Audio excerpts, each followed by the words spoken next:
নমস্কার, আমি নূপুর বলছি। আবার একটা পদ নিয়ে আপনাদের সামনে চলে এসেছি। মাংসর কারি আজ একটু অন্যরকম করে বানাবো। দেখুন, আমি প্রথমে দুটো আলু ডুমো ডুমো করে কেটে নিয়েছি।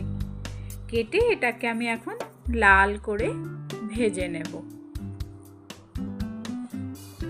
লাল করে ভেজে আমি তুলে নিলাম।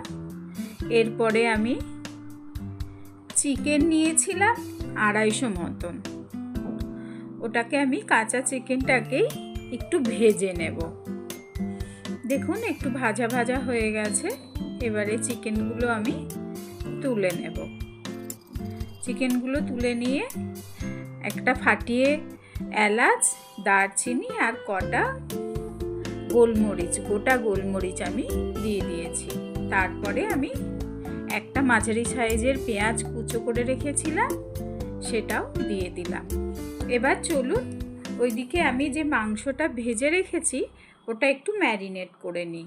ওটার মধ্যে একটু টক দই, একটু হলুদ, কাশ্মীরি লঙ্কার গুঁড়ো আর একটু নুন দিয়ে দেব। দুটো কাঁচা লঙ্কা, আপনারা ঝাল খেতে চাইলে আরও দেবেন।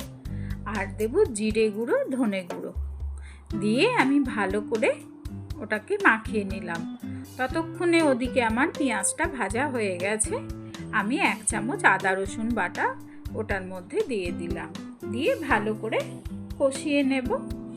ভালো করে কষিয়ে নিলাম। আর একটা মাঝারি সাইজের টমেটো আমি পেস্ট করে রেখেছিলাম, ওটা এখন আমি দিয়ে দিলাম। এবার ওটার মধ্যে আমি রঙের জন্য দেব কাশ্মীরি লঙ্কার গুঁড়ো আর একটু হলুদ। হলুদ ওখানে দেওয়া আছে, তবুও আমি দিলাম, রঙটা একটু ভালো হবে ওই জন্য।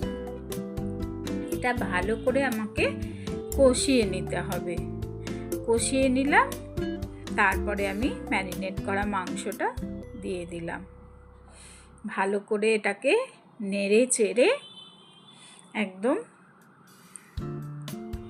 কষা কষা করে নিতে হবে। বাটি ধোয়া জলটা আমি দিয়ে দিয়েছি, দিয়ে ঢেকে দিলাম। দেখো, মাংস থেকে এবারে তেল ছেড়ে দিয়েছে। আমি যে আলুগুলো ভেজে রেখেছিলাম, এবার সেই আলুগুলো আমি এর মধ্যে দিয়ে দেব। দিয়ে ভালো করে কষিয়ে আবার একটুখানি ঢাকা দিয়ে দেব।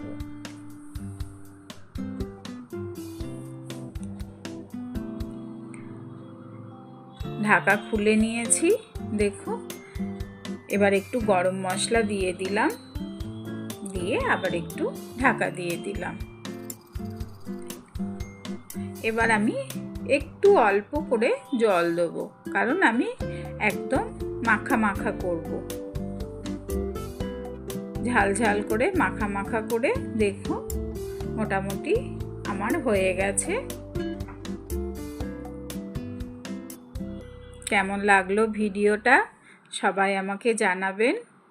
যদি ভালো লেগে থাকে তাহলে যারা ফেসবুক থেকে দেখছেন তারা লাইক, কমেন্ট, শেয়ার করবেন। আর যারা আমার ইউটিউব থেকে দেখছেন, ছোট্ট চ্যানেলটিকে সাবস্ক্রাইব করে দেওয়ার অনুরোধ রইল। ভালো থাকবেন সবাই, সুস্থ থাকবেন। আবার একটা অন্যরকম ভিডিও নিয়ে আপনাদের সামনে হাজির হব। ততক্ষণ নমস্কার।